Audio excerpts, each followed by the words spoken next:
live. Yes. Welcome to yet another PCS Impact Q&A. I am your host, MJ Boyce, the Director of Community Outreach at PCS Grades. Boom. With me, as always, is the lovely Megan Harless, our resident PCS reform advocate, and oh, by the way, resident BA, censored for little ears in your room because we love you. All right, we've got a great show for you today because we're going to be talking about all things delivery day, the unpack, the deliverance, all of your stuff, and what to expect and what not to expect. Those are two things that coincide with one another, but get built up in our head based on the scuttlebutt, sometimes in the smoke pit.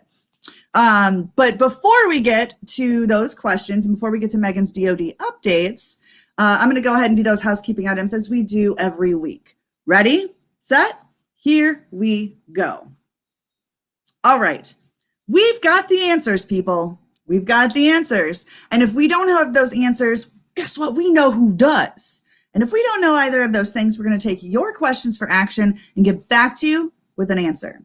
Speaking of questions, comments, concerns, suggestions, shout outs, go ahead and leave those in the comment section below, and we'll get back to you with any feedback, answers to those questions. But guess what? Every single time you put in that comment section, that shout out, that question, comment, concern, that suggestion, not only are you helping other military families and help keep the conversation going, you are also going to be entered to win some Hope Design Limited bling.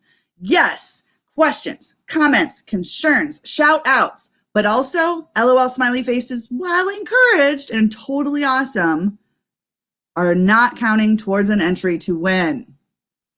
All right, next up, we bring you the experts. Experts, of course, like Megan, because she's always here with us. She's our ride or die. But we also bring experts like U.S. Transportation Command, like the International Association of Movers, like military movers, any other industry professionals. We bring you realtors, we bring you military spouse employment advocates and military education experts. We bring you these experts so that you can ask your PCS related questions in real time. But sometimes you're going to have a question or a comment or a concern that is specific to you or your military family. And in those specific instances, your two resources will forever and always be, number one, your local chain of command. Number two, your local transportation office. Those are the people who know you. Those are the people who are dealing with your stuff. Those are the people who could take your issues and further them for action. Of course, you always have PCS Grades, boom, at the helm. And we always have your back. You come to PCSgrades.com, you will find area guides if you're researching your move, whether it's your first or your 15th. You can find BAH calculators, and you can read and leave reviews for your on-base housing, your off-base housing, your movers, schools, lenders, so much more. So head on over to PCSgrades.com and check us out. But wait till the end because we got this show and it's going to be on the road. Last but certainly not least, and I have to say this, and I'm modifying it every week because Lord knows change is the only constant. Keep doing your part, people. Let's keep doing your part. We're flattening that curve. We are flattening the curve. And people, when we flatten that curve, guess what happens? We flatten Murphy with it. Do you hear us, Murphy? We are coming for you. And we are this close. And with that, I'm going to hand it over to Megan for those DoD updates. Megan? Hey, everybody. So just a few things for you today. As you know, if you are in the middle of your PCS, you know how unusual this year is and the issues that we're all facing with the labor shortage and some other things that are going on. If you are having concerns, questions about your shipment, what should be happening, what should not be happening, your dates, the first place you need to reach out to is your move coordinator. That is your assigned person from your TSP, your transportation service provider.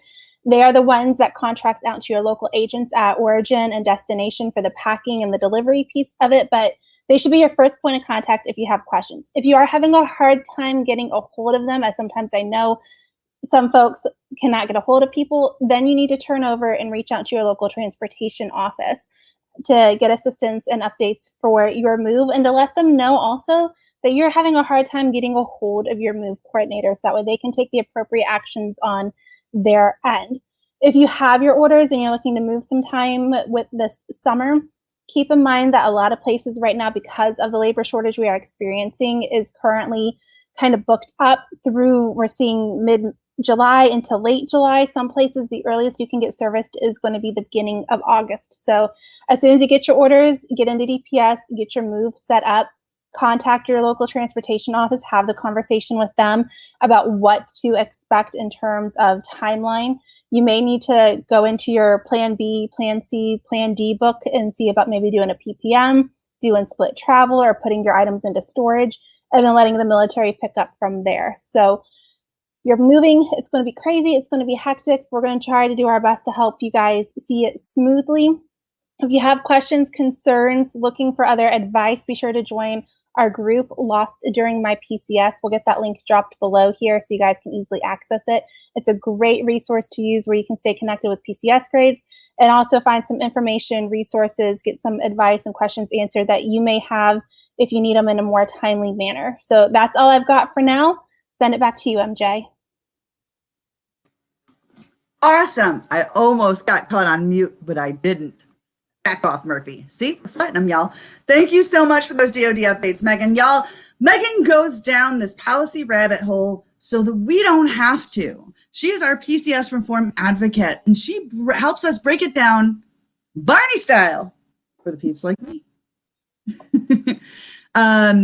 Okay, so just for the record, as Megan just stated, you know, we last week we talked to the moving industry, the International Association of Movers. That was a really hot one because we discussed all things PPMs, and we're, you know, just like Megan said, we're kind of hearing a lot about those unexpected personally procured moves, or PPMs. Diddy, if you're from my era. So if you really need some help breaking that down, it was from last week, and we'll also make sure to get that link dropped for you before the end of this webinar as well, because we've got Stacy Benson at the helm on the back end. Coasty rock star spouse. Okay, write it down. All right, Megan, we're going to dive right into these questions. Are you ready? Yeah, let's do it. All right. So we're talking about all things managing, delivery, and unpack. Okay, so here we are, you know, we've already done webinars that started off with the pre-pack and then moving day. And now here we are with delivery day. And I know a lot of you are still in the midst of some of the other things, but keep in mind, this is what you're going to want to save and hit replay on when you come up on this scenario. Okay, so everything we talked about is super important to you, even if it happened, especially if it hasn't happened yet. But also, if you know somebody who's PCSing, and Lord knows I know you do, go ahead and share this with them, because knowledge is power, people. So you're set to have your items delivered, right? What do you do to prep your home for everything arriving? I mean, 9 times out of 10, it's going to be basically echo in the house. There's not going to be much, but is there something that we need to do to prep the home for everything coming in? Yeah, so there's a few things that you should really look at doing before your items arrive. So it's the morning of delivery. If you've been house camping and you have stuff kind of scattered through the home, you need to kind of put those items away. Deflate your air mattress, fold up your cots, whatever it may be. Take those items, put them into a small closet out of the way, throw them back into your car and lock your car up. Just like you wanted those items out of the way when your home is getting picked up, you want them out of the way when your stuff is getting delivered, so that way there is space to be able to set up your bed where your air mattresses may be, or, you know, a place to put your shelf where you might have suitcases sitting at right now. So you need to make sure that stuff is packed up, either put back into a closet or put back into your car, so that way there is space to put everything that you need to do. The next thing that you need to do is you need to kind of get an idea of where you want your furniture to go. Have an idea where you want your master bed, your bed and your master bedroom to go. If you have children, what wall do you want their bed to go on? Where do you want the dressers to go? Where do you want your couch to go? The big furniture and things that need to be reassembled, they will reassemble for you, but it'll be a one-time placement of the furniture. So when they show up and you give them the tour of, you know, this room is the boys' room, those boxes need to go in here, this is where the master bedroom is, tell them what furniture goes in there and where you want those items to be at. You know, we have a bunk bed and I need it to go in this corner on this wall. I want we have a long, short white dresser. I want it to go on this wall between the two windows. That way, when they bring stuff in, they bring all those boxes in, they know not to stack those boxes on that wall where a dresser needs to go. They can stack them on another wall. So have an idea where you want that furniture to go. One thing that I do, so if you've watched us before, you know I am a big fan of using the room labels, those bright colored stickers that say, you know, bedroom 3, bedroom 2, kitchen, whatever it may be. I'm a big fan of using them. So all of my boxes have those stickers on them. So what I do is I create a sign that correlates for each room. So this is the one for my daughter's room. So we've got the room label sticker here where you can see what it's labeled as, bedroom 3. So all of her boxes have the same colored label on. This makes it easy, and this sign gets taped to their door. So it makes it easier when they bring it in, they see the pink labels, they know boxes with pink labels go to the door that has the pink label on it. Additionally, I list what furniture goes in that room. So here we have the white twin bed, the white dresser, the white nightstand that has that matches the dresser. We have a pink chair and a pink table and a pink mirror, if you can't tell what her color scheme is right now. But this goes on, so they have an idea when they bring in an item, they can easily look at the door and see what room it needs to go into. This is great for giving you more time to be able to check off the inventory numbers as your stuff comes off of the truck. You don't have to do so much, you know, traffic management and guiding where things need to go. It's right there on the door that they can easily take a look at. I love that. And can I just say, I would like to offer myself as a cautionary tale, because literally if you could hashtag that, it would be my name. So a while back, several times over, Megan here has smacked my hand for not opening that very last box that has not been opened since 2 to 3 PCSs ago. We always reiterate that it is extremely important that every single box is opened before they depart, right?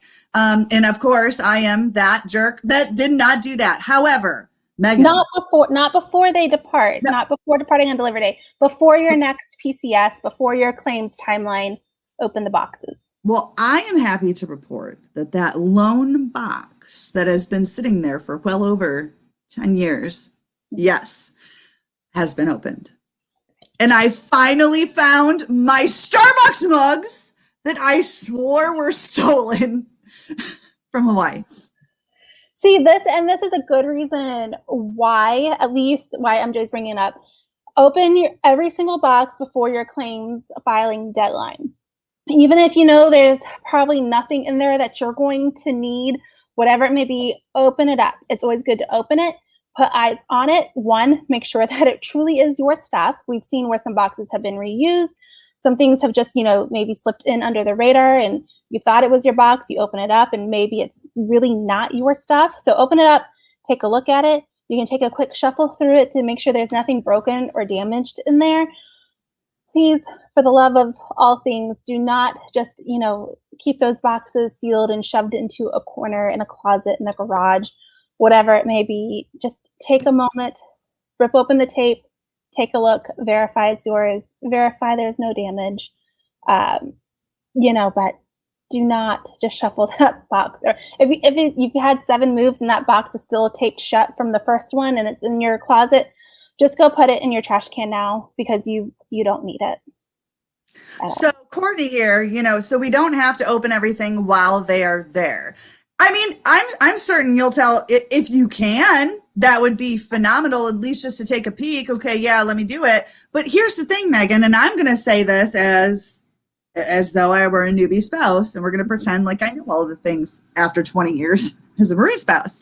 Honestly, though, like with us running around and we have to check this stuff off we have to say we received it. If we don't open every box, we don't know if we received it, right?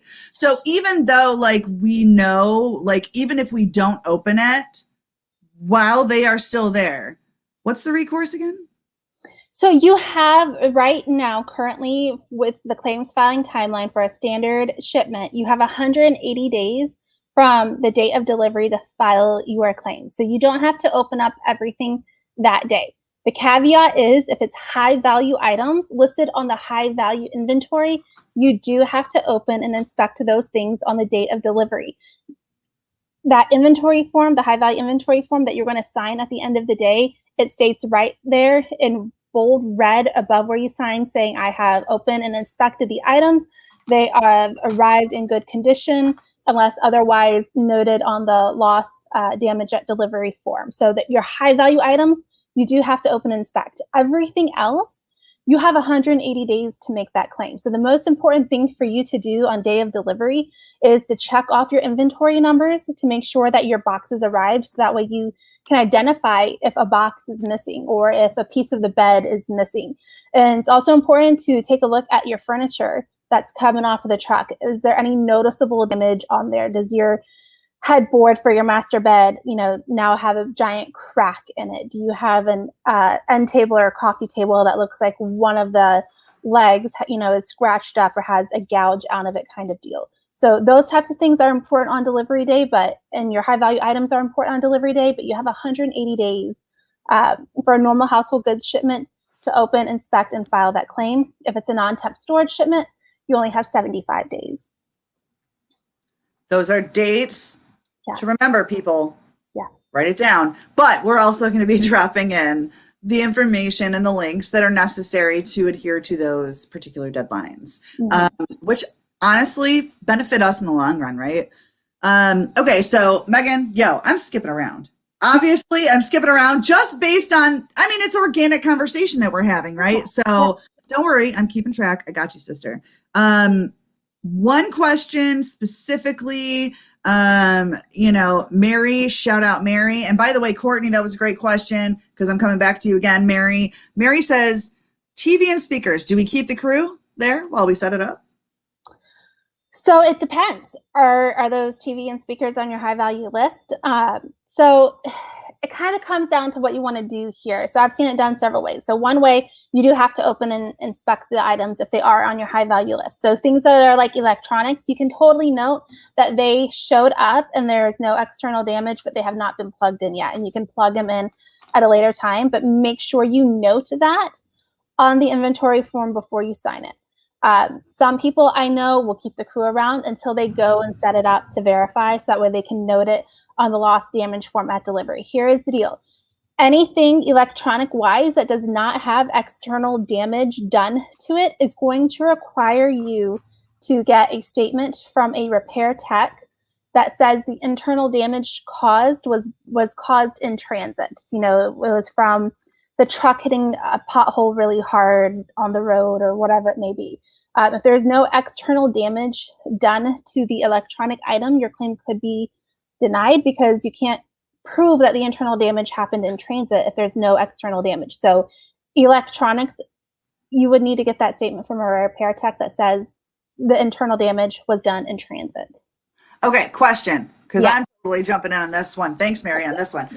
I'm all over this. Okay, so my husband's the techie tech. So he's not here. Unfortunately, he's actually in the office today, but that's okay. He'll catch this on the replay and probably respond. If there's no external damage, let's say, we all know stuff gets shaken around, and when stuff gets shaken around, it's no different than a brain. You shake my brain around a little bit too much, even though my skull is still intact, doesn't necessarily mean my brain's good to go, right? So the same thing I feel like can apply to the guts of a computer or a television, or, you know what I mean? Yeah. And so is it even feasible if there's no external damage and it's inspected by a repair peep, that they can determine, right, that it was movement if there's no external damage? Yeah, they absolutely can. A good repair tech will be able to determine, is the damage, the internal damage, was it just because there was a faulty piece and it just so happened that it timed out by the time that you moved? Or was it something that would come loose or break off or whatever happened internally as it was shook driving down the road hitting a pothole? So a good repair tech will be able to tell and determine that. Okay. And just as a follow-up, just as a follow-up to that, can we plug in electronics to make sure they work while they're still there? You absolutely can. That would be like a kind of a preemptive strike, right? Yeah, you totally can, because then you're able to note on the form, these items were plugged in and did not work. But again, if there's no external damage, your company is going to come back and say, we need a repair tech statement that, that verifies the damage done internally was due to the transit and not just the time of the electronics shorting out a wire or whatever it may be. Got you. Okay. So I'm going to skip to number 3 and then we'll go back to number 2. Since we're on the topic of these high value inventory items, okay, so, I mean, it's a thing. So a big part of that day are the inventories. So can you tell us what needs to happen specifically? I mean, we already went over some of it. What needs to happen specifically with the high value inventory and those particular items? And in conjunction with that, I'm going to throw up Sarah Rods because she wanted to know, would it be wise to have a certain spot in your house specifically for those high value items? So to Sarah's question, I would say yes. All of our high value items get packed in the dining room. We gather all of our high value items before they come to pack into the dining room. So they're all in one location so we can fill out that high value inventory. So since they're all packed together, it generally makes sense that they are then together at delivery in one room. So yes, I would totally kind of have them in one spot so you can open and easily inspect them. As to the other question about what you need to do with your high value items in the inventory. So as we said, all high value items need to be opened and inspected the day of delivery. If you sign that inventory form without opening and inspecting them, and then, 2 days later, you finally open it and you find your fine china place setting is, smashed to pieces, unfortunately, you won't be able to claim it. That will be denied because you signed the inventory form saying that they showed up and in good condition. So before you sign that high value inventory, all your high value items should be open and inspected. A lot of people are just like, but we have a lot. I don't want to keep my crew waiting. Like, what are they going to do during this time? Don't feel bad about making them wait. Because it's required that you do it and everything. I have a lot of china and crystal and Polish pottery and lots of little breakable things. We have a semi-decent size of sports memorabilia collection that is also a lot of it's individually wrapped as well. There's a lot of unwrapping paper that goes on to inspect our high value items, and it takes a little bit of time. Do not feel bad about it because, if they get pushy, if they get a little cranky, you just say, hey, this is required because I have to sign that inventory form and I need to make sure these are all okay. Most of them don't mind. They take it as a break time and everything. They'll go sit in their car. They'll go take their smoke break. They use the bathroom, drink another cold bottle of water. Their mask break. Mask break because they're required to wear their masks. It's in the regulations that they have to. Some of them will even stand there and help, which I've always appreciated. I had one person was very, very careful. They didn't want to drop anything. So they very carefully helped me unwrap things. And so once my dining room table got filled up, I turned around to my hutch, moved some stuff over into my hutch so we could continue unboxing more things. Don't feel bad about it. It needs to happen. But so on delivery day, open and inspect your high value items before signing that inventory. Anything that is damaged or electronics you haven't plugged in yet, just note it on the form of what it is. That way it covers you when it's time to file your claim. Got you. And any other saved rounds regarding that high value? Because that's always, I'm going to go back. I'm going to go back to the stuff with a group. I'm just saying, we've been seeing and hearing from so many military families that are like, okay, my mover's saying that only anything that's worth over $100 can be placed in the high value list. And then this mover is going ahead and saying, no, it's only $100 per pound. And then this one's saying, no, that can't go on there. Like, all right, can you just break it down just like this? And we're going to throw the actual instruction. We're going to throw is it J or the DTR? It's a DTR. We're going to put the DTR all up in the comment section, and Megan's going to break it down for you right now. Yeah, so you will find it in the claim liability business rules. I believe it starts on page 13, goes into page 14, where it discusses the high value items in inventory. And it basically states items that are $100 per pound, antiques, china, crystal, collections, items such of that nature can go on to the high value inventory. We hear a lot, well, they only told me it was for things worth over $2,000 or $5,000, whatever it may be. Always know, it's always good to know on your packing side the regulations. That way you can always pull it out and show it to them. It's written right there in black and white, easy to understand, and you're able to push back on it. So we'll get that regulation link dropped into the comments so you guys can go and check it out. But it's the Claim and Liability Business Rules, page 13 is what you're looking at. Awesome. And just to follow up, Courtney, we were told it had to have a serial number to be okay for HV. That we couldn't say something is antique unless we actually had papers. Megan? Nope.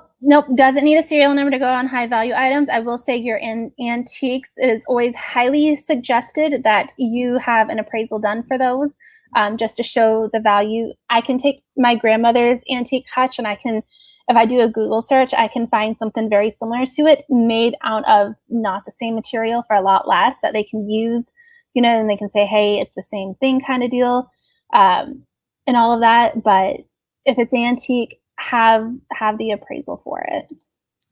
And I think that this is one of those times where investing in the stuff, I mean, we shouldn't have to deal with our stuff being broken, but the fact of the matter is there are preemptive steps that we can take, like appraisals. I'll give you an example.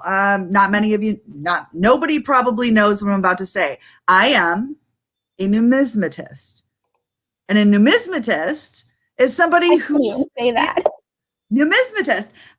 So it's somebody who studies and collects currency from both U.S. and foreign countries. Okay, so that is something that I do. I am a coin collector and studier of that and the history behind it. And so those things, aside from the sentimental value that it was passed down from my father, in addition to that, these are things that I really, really care about. So if I'm ever going to get something appraised, I'm going to go ahead and do it, because that is so important to me. And sometimes we don't have the cash on hand, but the second that you can do that over time, just do it, because you're not just investing in saving your stuff, you're investing in your future, right? Absolutely. Yeah. And so, hold on, I think I had Dustin, and then we'll move on to the next question, because this is a hot topic. And you people, let me tell you, you're hitting the ground running with these questions. I'm loving it. And don't forget to share this with the people who are moving right now, because they have questions. Remember, I have a 22-year-old daughter who's going to be executing a PCS within the next year. Okay. So any question that you ask, I can ultimately funnel to her. And since I'm not actually the one answering it, Megan is, she's going to listen. So it'll be okay. Right. And so I'm going to get to, oh my goodness, where did she go? No, that was okay. I've got it. You guys are going, no, it was going to be Destin's. So Destin, here we go. Destin's shout out. What if it's overseas and the movers unloading and unpacking are local to that country? How do you navigate that? And I asked in the comments too, if Dustin, if you could explain more about what you mean, if it's in terms of like navigating the high value in the inventory type of deal and them not understanding it. If they're a local agent for a TSP, they generally understand what the DoD rules and regulations are and what items need to happen.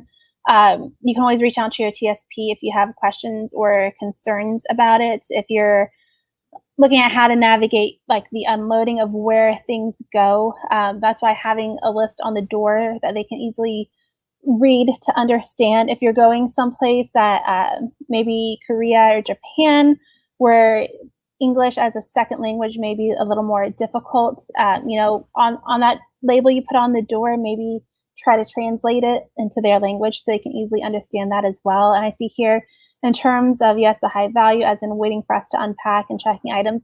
Again, they should understand what the DoD regulations are, since they are a local agent for a military TSP. Word. See, these are just fantastic questions. I just can't even. I'm sorry. I no longer look at it through the lens of me. I look at it through Juju, my daughter, Please don't kill me, daughter, for saying that. But yeah, like I do, because you don't know what you don't know. And this is everything that can prep not just her for her first move, but everybody. If I were moving today, this is the stuff that I'd be writing down in ink. Let's see. Sarah wants to know, does that form work universally overseas? Yeah, so the high value form, it's the same everywhere, just like the regular inventory form should be relatively the same everywhere as well.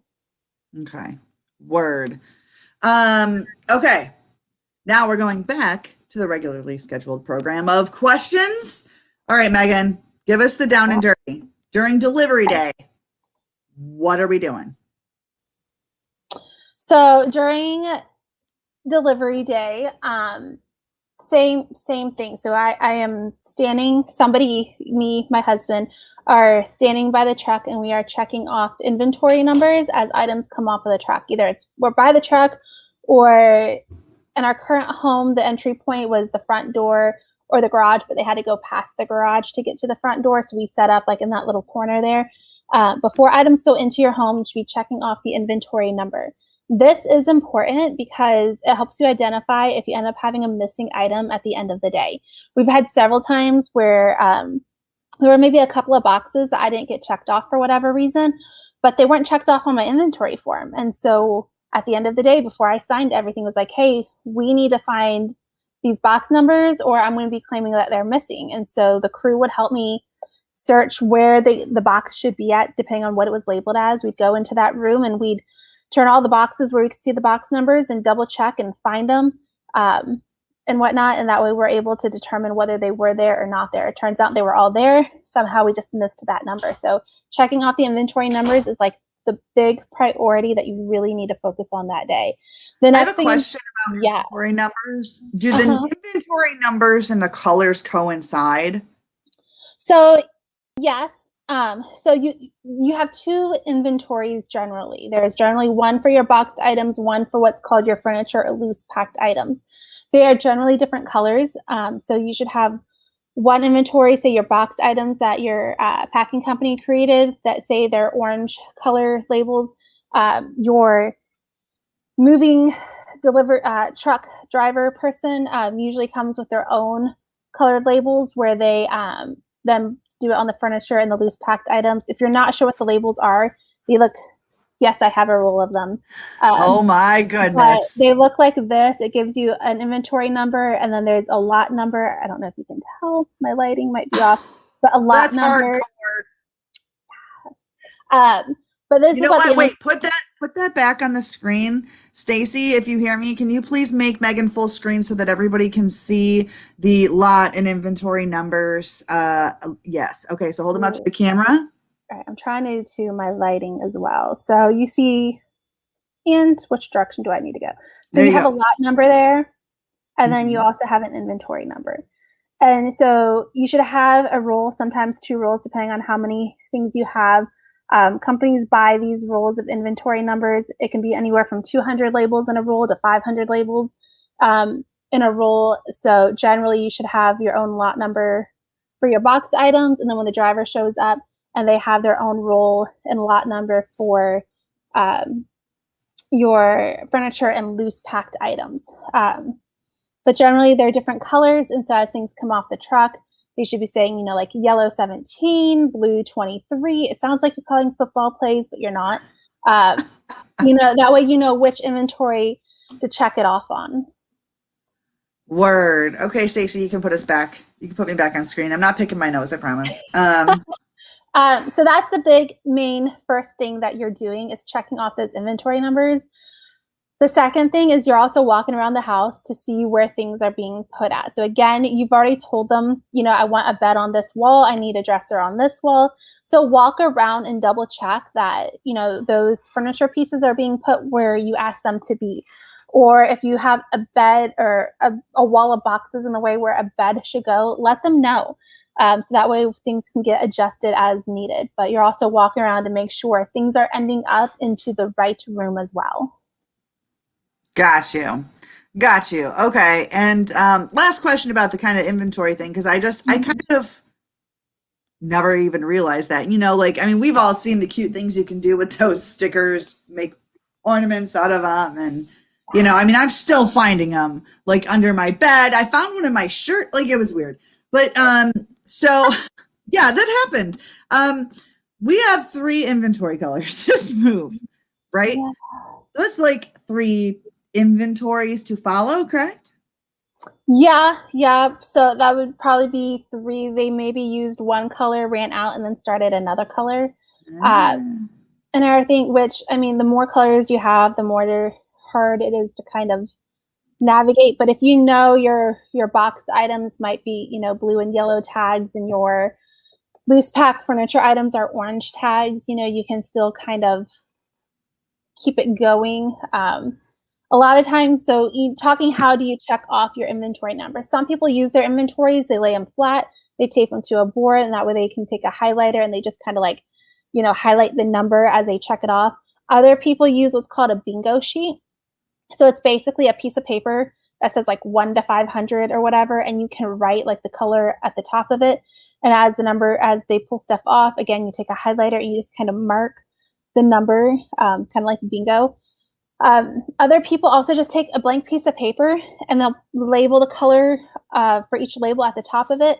And then they just write down the numbers as things come off. And then during like a water break, lunch break, whatever it may be, then they go to their inventory pages and they start checking off of there. So that way they don't accidentally make a mistake. So there's multiple ways that you can check off the inventory numbers. It's just whatever way and method you are most comfortable with. But what happens, like Joan, shout out Joan, what happens when a number falls off of the item? Would you just have movers put it on the side? Like, what do you do? So if we're talking fall off before items are getting like packed up or whatever, I know some people will go and they will write the number with a Sharpie on the box as well. If you're talking like it fell off at delivery and now they're saying like, here's an item or a box that has no number, set it to the side. Some items you can probably easily just figure out what inventory number is by reading through your inventory.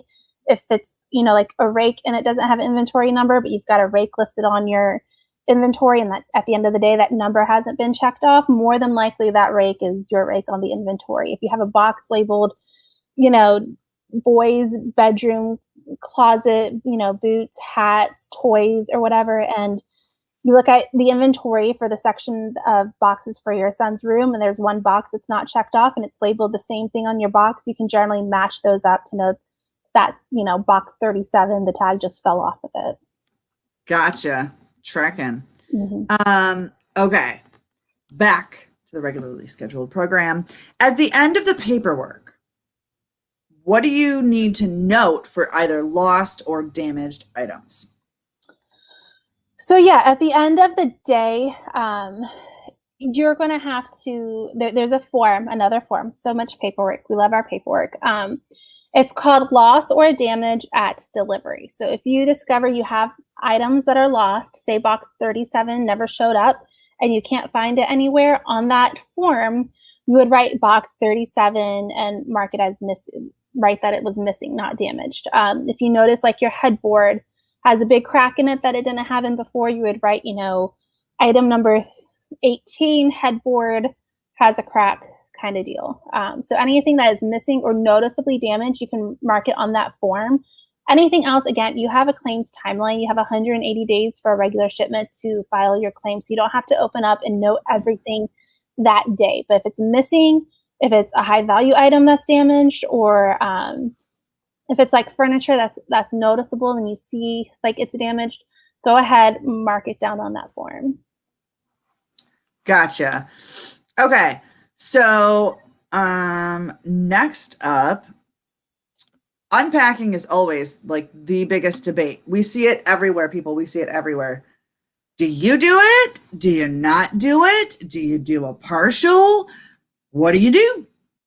Yeah, so unpacking can be a kind of a stressful time, really.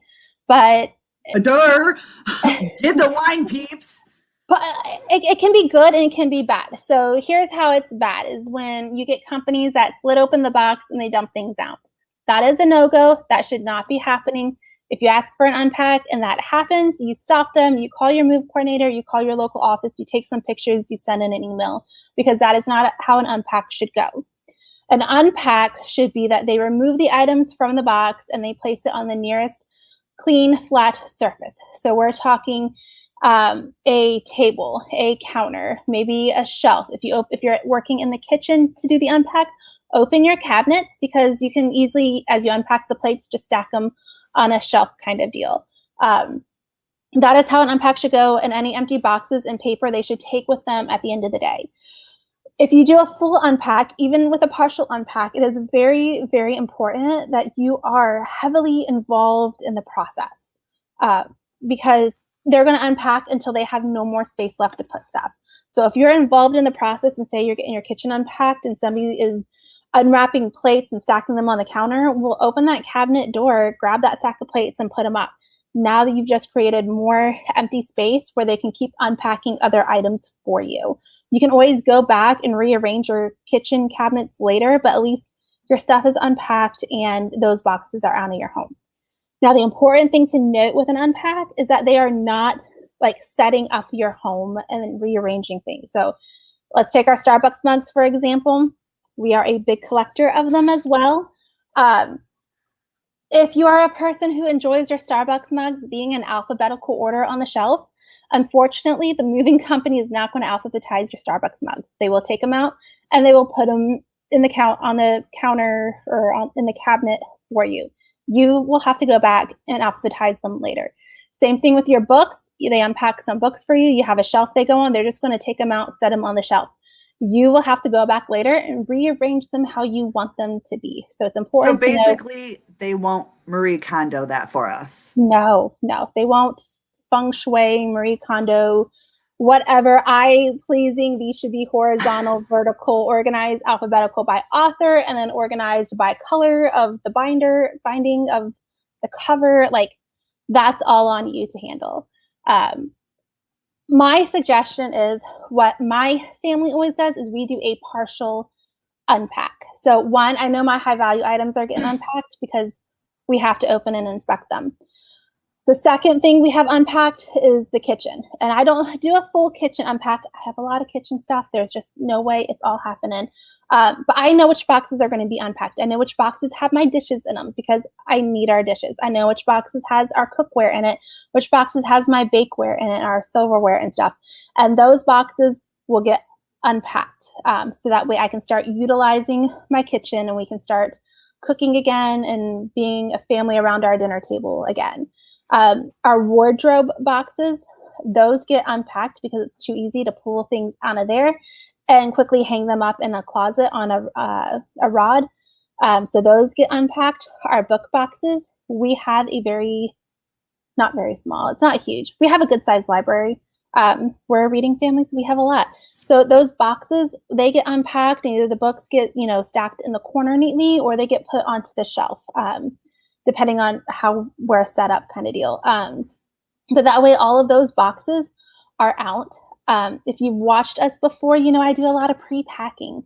I do a lot of pre-packing of like our clothes into the flex totes. I do a lot of pre-packing of stuff into other various different size Ziploc bags. So anything that is a pre-packed box, like the Ziploc flex totes, 2 of those stack easily into a cardboard box. So I open that box, take out those flex totes, let them take the box and the little bit of paper that was in there with them. So those items, it's too easy to stack those bags you pre-packed into a corner and take care of them later.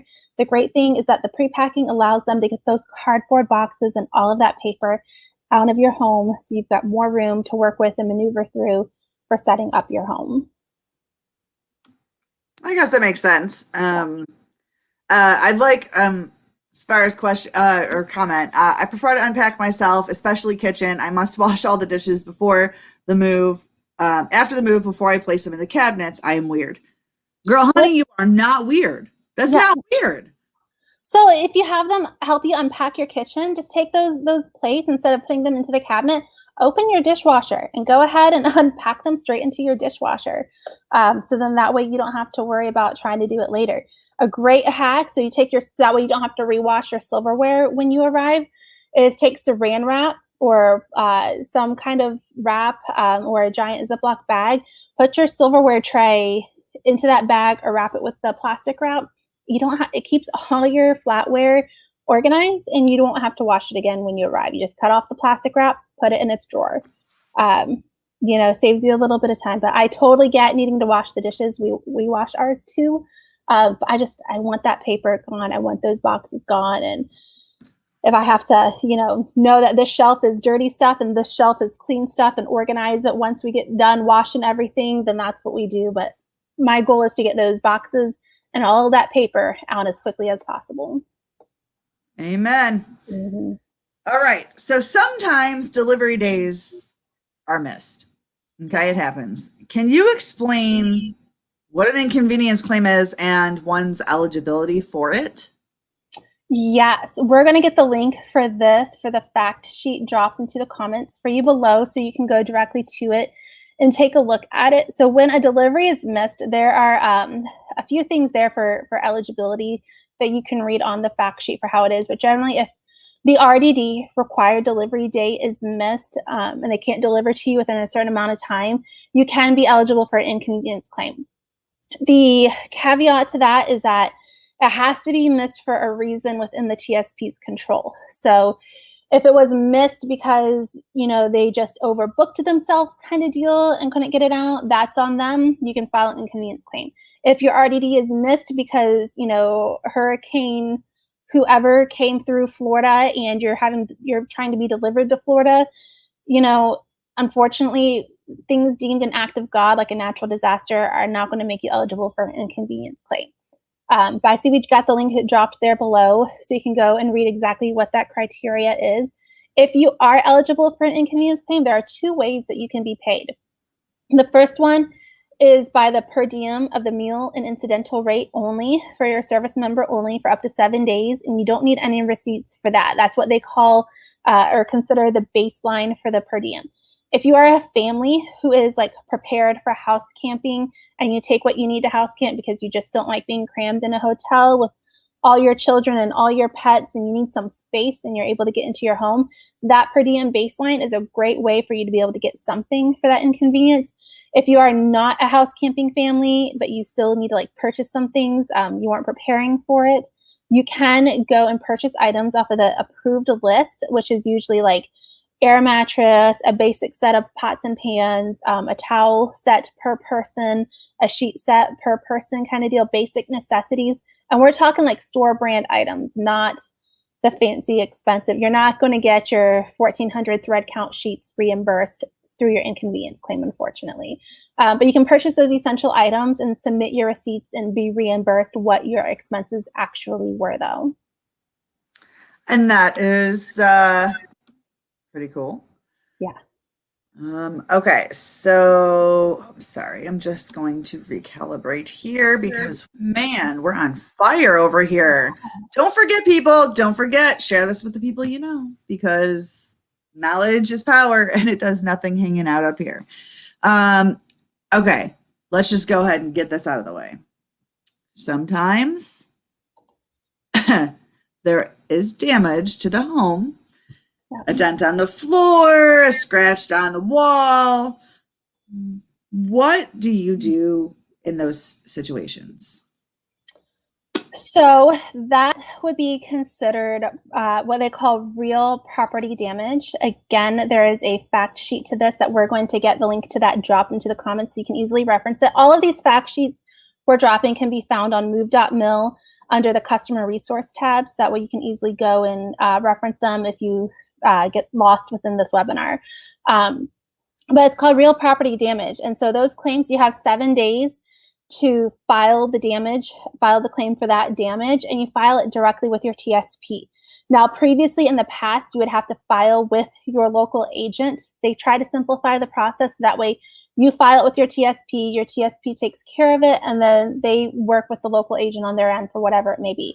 Now, depending on how much your damage is, if you're moving in, if you're moving out kind of deal, depends on how it's kind of handled. If you're moving out and a floor got, scratched or a wall got dented, sometimes you can easily hand off the communication between your TSP to your landlord or property manager so they can coordinate the repairs for it. If you're moving in you're obviously able to do that as well. But it's within 7 days of the damage happening, or with 7 days of delivery, and you file that directly with your TSP. Fair enough. Okay, so we have, hold on, let me look. We have Mary, shout out Mary. If our items went into storage, arrive, and then call to schedule delivery, is there a timeline for that? So back on the link that we dropped it for the inconvenience claim, I'm pulling this up real quick so I can just read it to you. So items placed into storage. So you can get an inconvenience claim if there was placed into storage, one, without notifying you. The second way is if the TSP cannot deliver your shipment within 7 business days of the date you first contact the TSP requesting delivery. Example, you call your TSP on June 1st, but the TSP is unable to deliver by June 10th. That would be the 7 business days. Then you'd be eligible for an inconvenience claim there. And then the third way is that if you request a delivery date more than 7 days in advance, and the TSP cannot deliver it within 2 business days after that requested delivery date. So for example, you call your TSP on June 1st and they're requesting delivery on June 14th. If your TSP is unable to deliver the shipment then by June 16th, then you are eligible for inconvenience claim. So again, scroll back up just a little bit to that link for the inconvenience claim. And it's within that third section on that fact sheet that gives you everything that I just read to you. And that was for the inconvenience claim? Yes. Eligibility for an inconvenience claim if your items go into storage and you call and request delivery. All right. Mm-hmm. All right. And you're very welcome, Mary. You're welcome. Okay. Next up, and the final question. So if you have any saved rounds, people, come get it, because we're almost getting ready to do our Wheel of Names. So what else do other people need to know? What do our military families need to know about that delivery and unpack process? Like, what should be their biggest takeaways?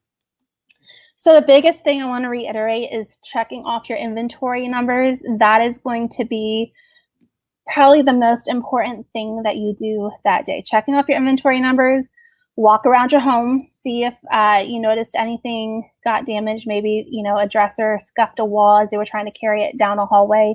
Note any of that. If you notice any of that property damage on the day of delivery, you can also note that damage on the loss or damage form at delivery. You can also note it on there as well, so you're covered in that regards as well. But really, that inventory and your high value items, opening and inspecting your high value items, are going to be the biggest, most important things that you need to really do on your delivery day.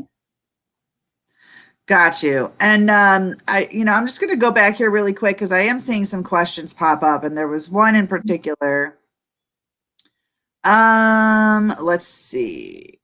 And if we miss any questions, when we get done with our webinar, I will go back through the comments and see if there's anything that we missed or didn't get to ask here live, and I will get you guys an answer as well. Okay. And Dustin, she also has a few other comments where she said she's heard this, because guess what? We all have, especially as it pertains to water or mold. If it's a box and if the box has had water damage, would we put that on the form as damaged, as in the whole box, like water on the box? So open, if you have a box that shows up wet, open the box, see what's in it, and see the condition of the items inside of that box. If it's by chance that maybe the delivery truck had a little leak in it and it was sprinkling that day and it just got a little wet from that, but everything else is fine, then you could note to your move coordinator that, hey, this box showed up wet, but everything was okay, so that way they know that truck has an issue. If you open that box and that box is like covered in mold, then you would definitely note that on the form as being damaged. Now, the deal is that anything that is mold needs to be taken back with them back to the warehouse that day. Generally, when mold is involved, they take your items to the warehouse and they will call a remediation company to come in, and they will sort through the items to determine what can be salvaged, what cannot be salvaged, and what's, maybe it's just mold on the outside of the box, but everything inside is fine. So what's good and clear. And you should receive a list of all of those things. The stuff that is fine should then get delivered to you. The stuff that cannot be salvaged, it's beyond repair, even trying to remediate it won't fix it. So you should get a list of those items so you can begin your claims process on those items. And then things that can be salvaged, you should be given a list of that so you know what's going to the remediation company, so that way they can clean it properly, so you have at least an idea of where your possessions are. Got you.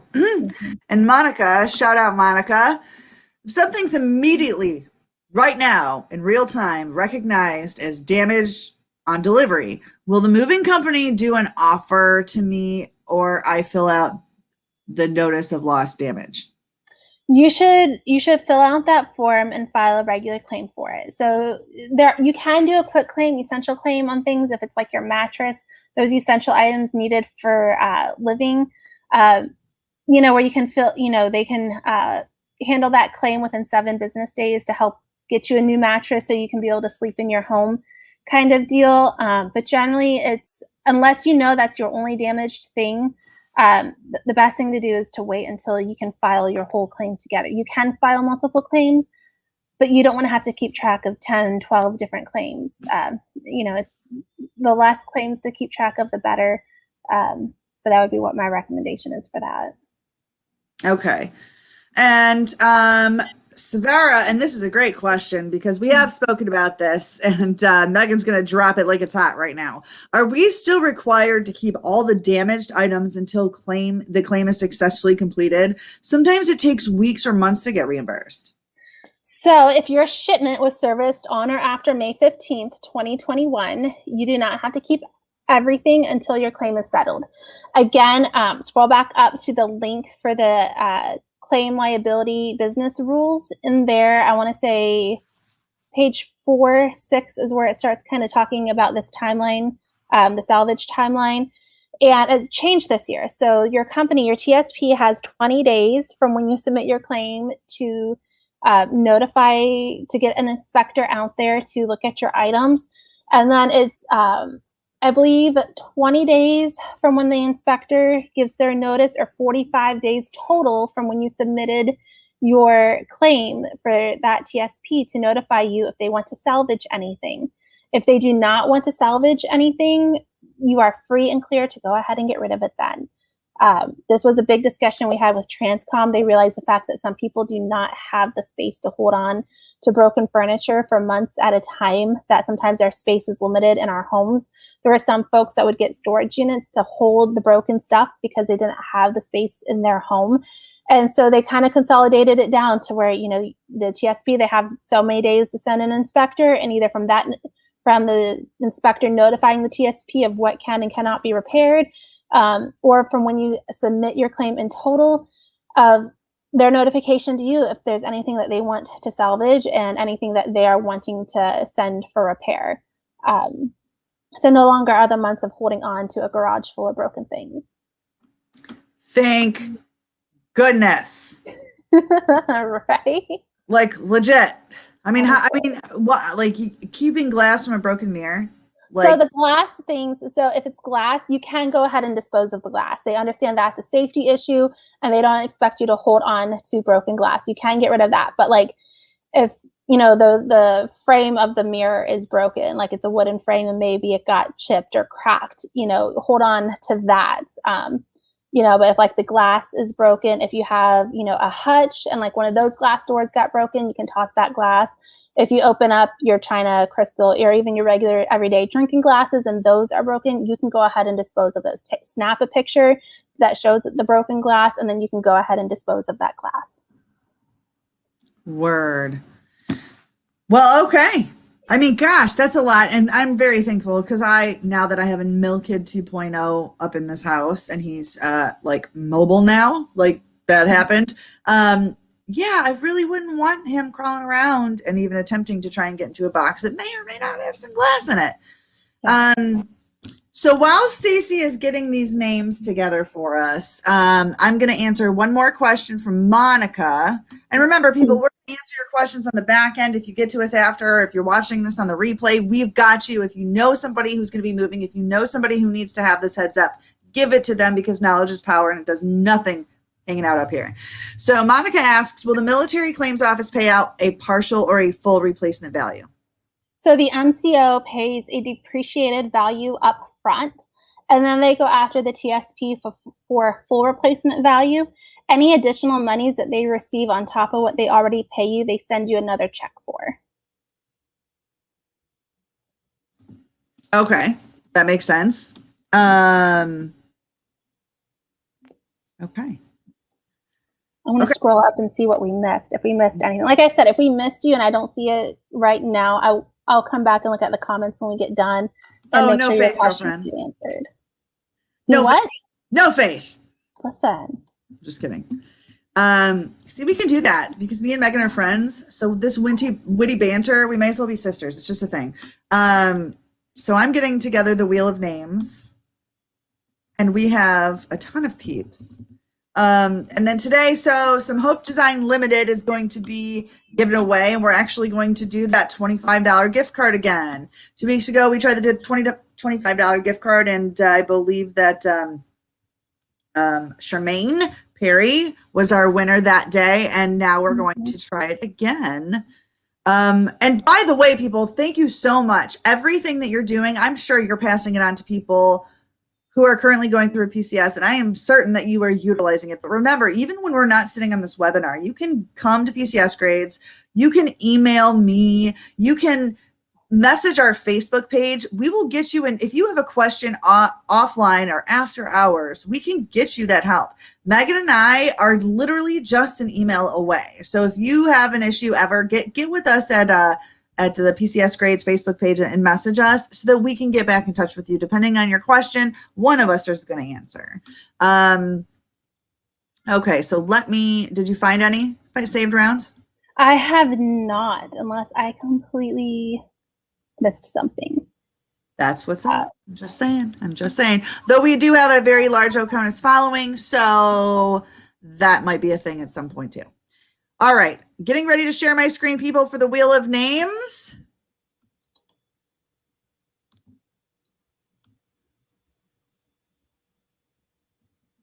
Slowly, it's coming. Slowly, because Murphy, I don't know. Dude, we're squashing you. Don't get mad.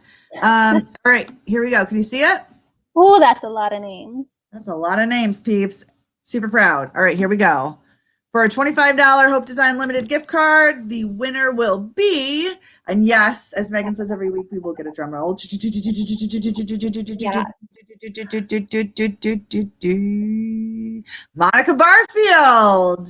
Congratulations, Monica. Congratulations, Monica. I do have your information. Hopefully I will be able to send that along with the other thing that you won previously. Maybe we can even do it via email. I will check with Hope Design Limited, who is an awesome military spouse. Lauren Hope of Hope Design. Check her out. Yes, we love Lauren. But yes, so next week we're gonna be back here. We're gonna be here on a Wednesday, same time, same place. Yeah. But until next week, Megan. This too shall PCS. Bye, everybody.